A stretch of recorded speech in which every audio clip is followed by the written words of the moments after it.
Hello there.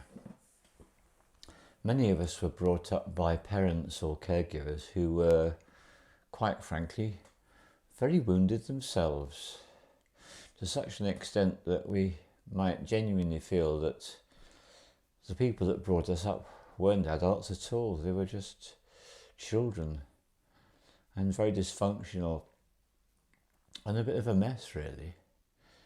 And this is something that so many of us can relate to, so I felt it was appropriate to make a film about it.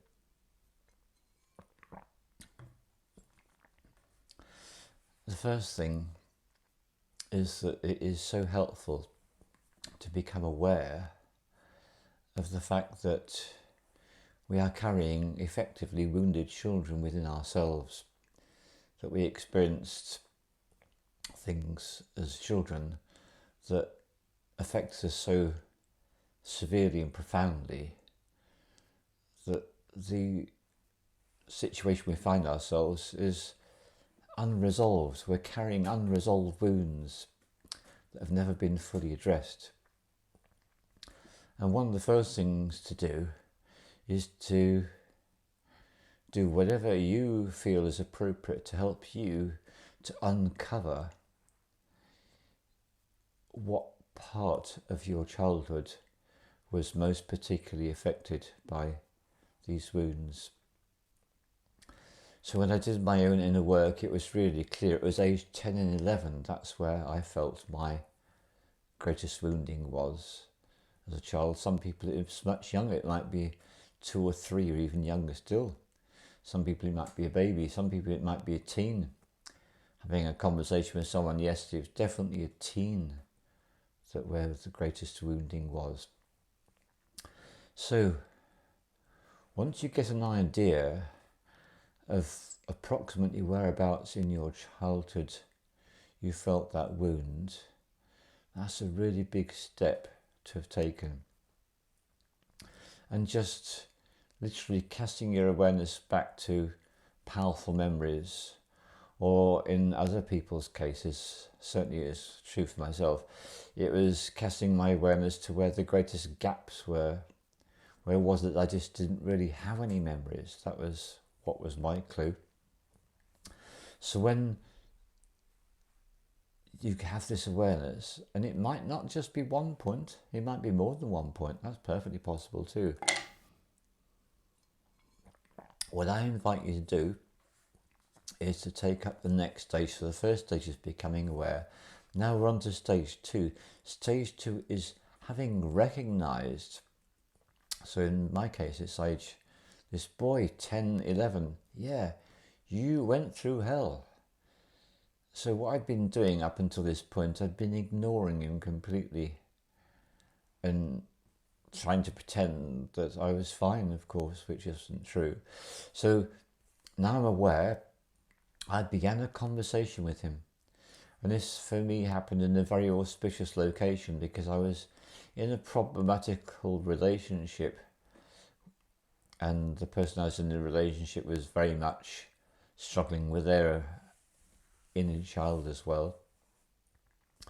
And I went and I lived separately, and someone made me the most wonderful offer. I lived in someone's boat, a 1930s Broad's gaff cutter to be precise, an entirely wooden boat, on the River Ouse, just outside the city of York. And I lived there for 6 months on my own, completely independent. And I absolutely loved that experience because it meant that I was able to devote that time to getting to know the boy, to get to know the one who had been so wounded by his childlike parents. And in that process, I started to ask him questions. I literally got into a dialogue with him. And I'd ask him questions like, what is it that you want? What do you like? What did you miss out on? What were you shut down about? In what way were you gagged? In what way were you belittled or made to feel like you weren't worthy of existence? And actually this even came into the religion that I was brought up in, because we actually had this phrase. It was like the curse of my religion was, we are not worthy to gather up the crumbs under thy table. Literally talk about a negative statement designed to disempower. So through the conversation, I got to discover the things that this inner me, this inner child, missed out and wanted. And it was certain foods which would be like a real treat. Oh, I would just love to eat that. It so rarely happened because of the poverty. Yeah, let's eat that. And I would go and eat the very foods that it was that he really missed out on. And to hell with conventional opinions about dietary this, that and the other. It's what he needed, it's what he wanted, so I give that to him. And that made a big difference. But perhaps the most profound difference of all was actually when I started to do the activities that he loved and that he was prevented from embracing in the way that he would like to. And I realised that every time I went out to dance, that was nurturing him big time. And when I engaged myself in certain other physical activities, it was like he was so happy. And so I was literally getting it to know this part of myself and getting to give this part of myself all the things he didn't receive at that particular point in his life. And this is what I mean about being a parent to your child within. And that's what this film is. It's being a parent to the child within you and discovering what it is that your rational mind might say, oh, well, I don't need to be doing that. Oh, that's not relevant to me. And just say to the rational mind, excuse me, this isn't about you. This is about the part of you that never got the chance to fully recover from the wounds inflicted upon them. It might simply being listened to. For some children, this is what they never received. No one ever took what they had to say seriously. No one ever listened to them. No one ever gave them the space to speak. And it could perhaps be that that's one of the most magnificent things you could do. When you might find yourself at home on your own or in the car or outside in the nature or wherever it's appropriate, or you might suddenly discover this voice that needs to be heard.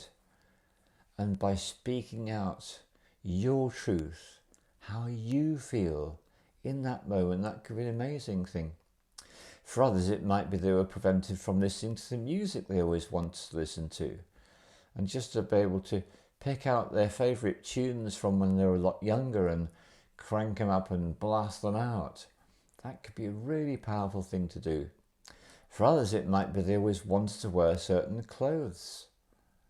It might be that they were forced to wear particular clothes. I know in my case, at the point in question, I was forced to wear shorts. So when I became aware of that, it's like, fuck that. I don't wear shorts. I wear trousers because that's what I like to wear. That's what feels good to me. And something else, I can remember a particular partner of mine particularly criticising me when I was in India. Why aren't you wearing sandals? To me, sandals was all about disempowerment. It was about being made to wear things I didn't want to wear when I was a kid. So I don't wear sandals, I wear shoes because that's what I want to wear. So whatever it is, as I say, it could be a whole plethora of things. It might be an activity, it might be what you wear, what you do, what you listen to. It might be finding your voice, speaking out, eating certain foods, not eating certain foods, whatever it is. In your getting to know that younger part of you that was so wounded, the more that you can be your own parent, because that's what it is, be your own parent, and be the parent to that part of you that never got what they so desperately craved because they were brought up by a pair of children or one child masquerading in the body of an adult, or maybe a whole team of children masquerading as adults in children's in children. I'm trying to say, pretending to be the adults that they actually weren't in an institution, whatever your upbringing was in whatever location. You are the adult. You actually have the capability. And it all starts with becoming aware and then listening and getting into a conversation, a dialogue. You can be the best parent that you never ever had. So that's my thought to leave you with on this night session.